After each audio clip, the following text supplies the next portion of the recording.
Resume by Emma Curtis Hopkins. Practice book for the 12 lessons in high mysticism. Chapter 12, Ministry. Now this is Saturday's afternoon study. Commit these Bible verses to memory. And the 12th lot came forth to Jakim, whom God sets up. And the 12th lot came forth to Hashabiah, leader of the hosts of song. The 12th foundation was an amethyst.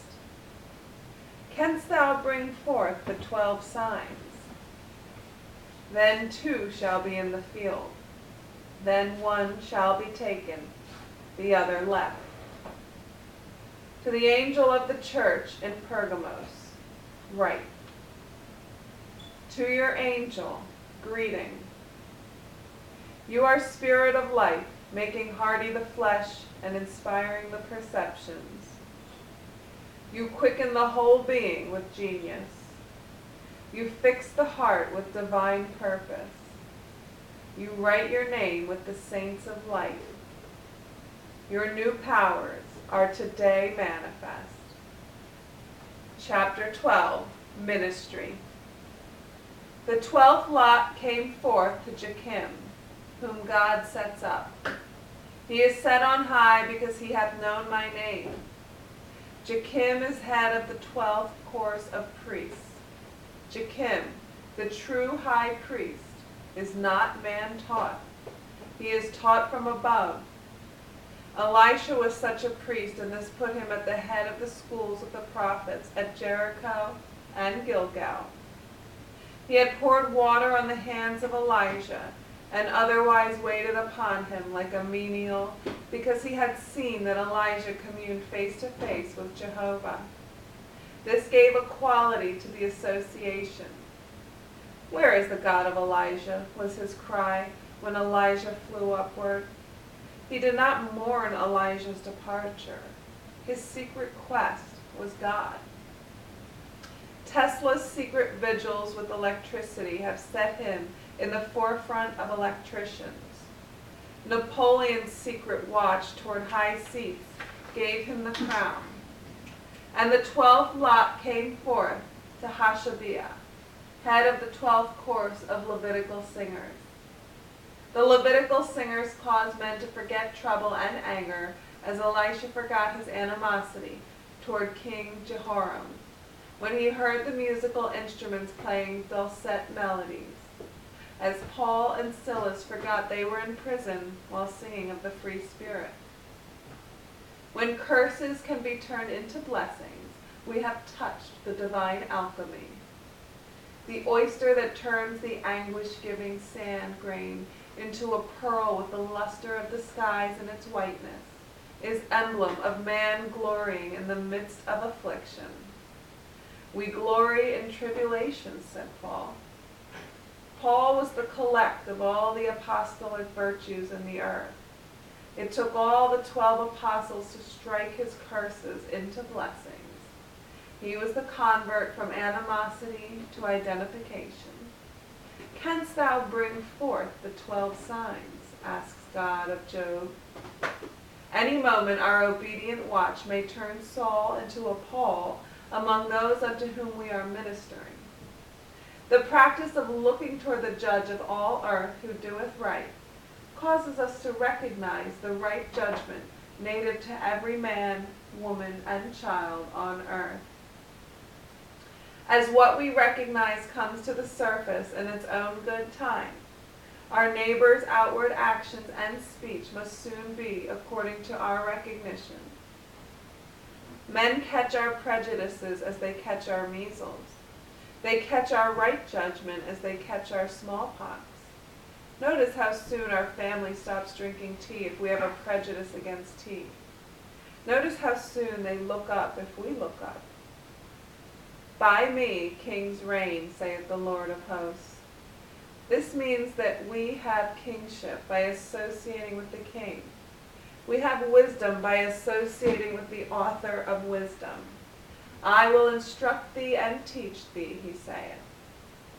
At a certain point of attention to mathematics, the student touches the origin of reckoning and can perform any given calculation with numbers. Then he is master of his art. He radiates reckoning. It is the same with the musician. Zangwill's Baal Shem was master of the holy name and could work miracles by it, but he had had to give strict attention to it for a lifetime before its magic mysteries were his own. At the point of their radiating mathematics, the Oriental monarchs sought the masters of the science of mathematics to associate with royal children, that they might easily outstrip their children. At the point of identification with the King of Kings and Lord of Lords, the world seeks the men and women so identified to snatch health and vigor from their bright flying sparks of secret God quality. They rest from their efforts, but their works are effectual, as it is written. They rest from their labors, and their works do follow them.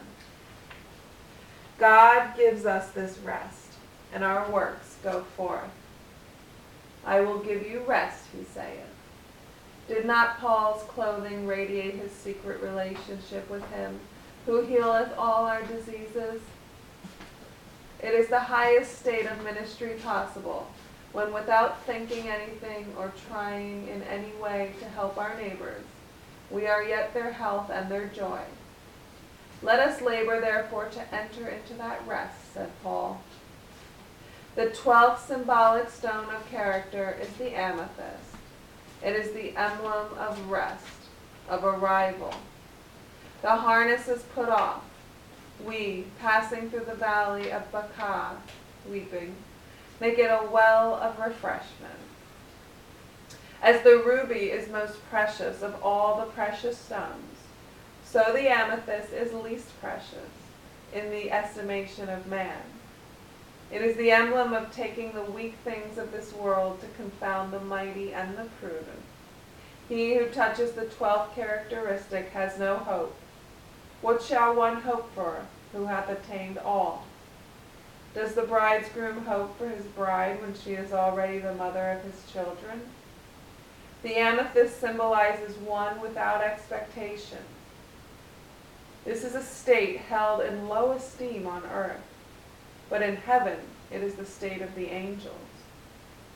He who touches the 12th characteristic is indifferent to sickness and crying. Does the sun regard whether it is ripening the apple or rotting the pear? He is the greatest healer who is so identified with health that even his outer ears cannot hear complaints of sickness. Who is deaf as my messenger that I sent, saith the Lord. The Lord's messenger sees only the Lord's finished work. He hears only the talk of wholeness. To him there is neither male nor female. To him it is easy to eat what is set before him, and ask no questions. Paul did not go between them. He did not go on to the language beyond eating and not eating, though he had risen to say that neither if we eat are we the better, nor if we eat not are we the worse. We must go on to the next language. We must not stop to discuss what is right or wrong to eat, or what is the difference between the sexes.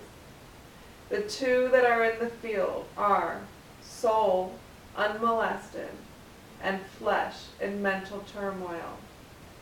Two shall be in the field, said Jesus, the master of the unspoken name.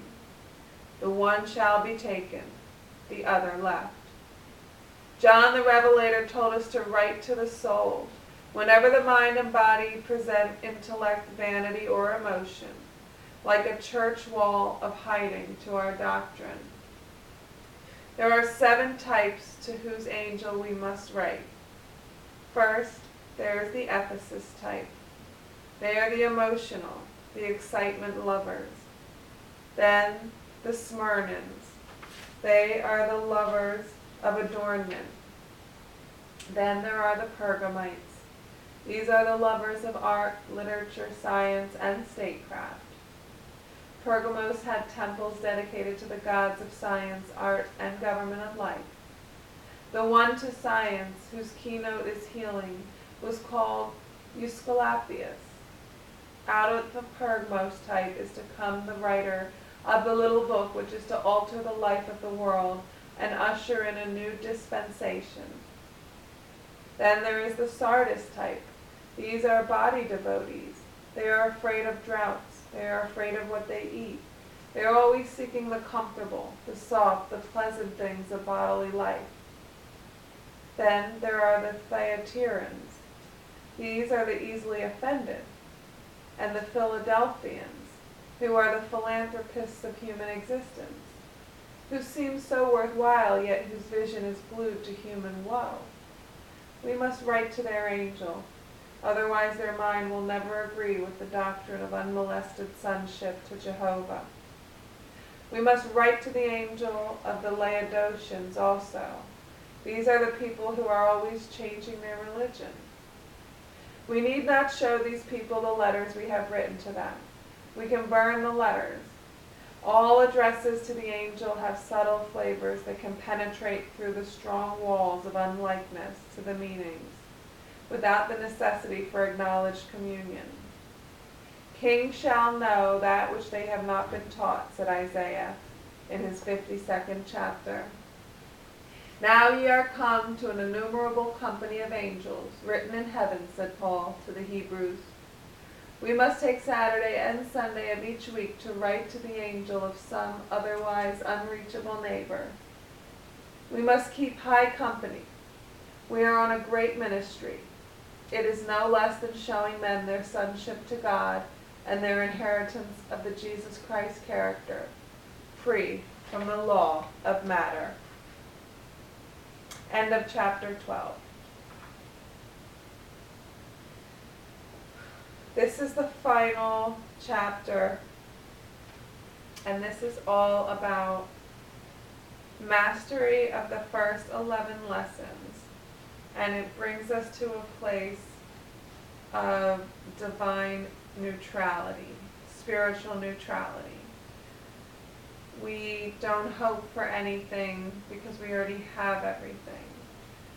We don't have to be upset about things that happen. We don't have to be excited about things that happen. We're just very neutral. Because when we arrive at the kingdom of God and the kingdom of heaven, which is nothing more than a state of consciousness, it's in the here and the now. Heaven is a state of consciousness, just like hell is a state of consciousness. So if we're in heaven because we have the consciousness of God, then there's nothing to hope for. And we don't have to go around trying to heal people. We don't try to do anything. Just our very consciousness and our atmosphere automatically heals whoever comes into contact with us. So there's no laboring. There's no efforting. Everything just automatically is made right. Just like we discussed in the 11th chapter, right judgment has a way of arranging all the particles in the atmosphere so that everything's perfectly proportioned as it should be. So this is the ultimate level of alchemy that we reach in mysticism, where just by our very consciousness, just by our being, things are made right and whole and complete. And it's such a beautiful chapter. It's such a great way to end this journey of mysticism. This is the place where we all arrive when we've totally let go of human condition. We've stopped judging according to appearance. We've embraced the divine within us. We've released anything that's not of the highest good.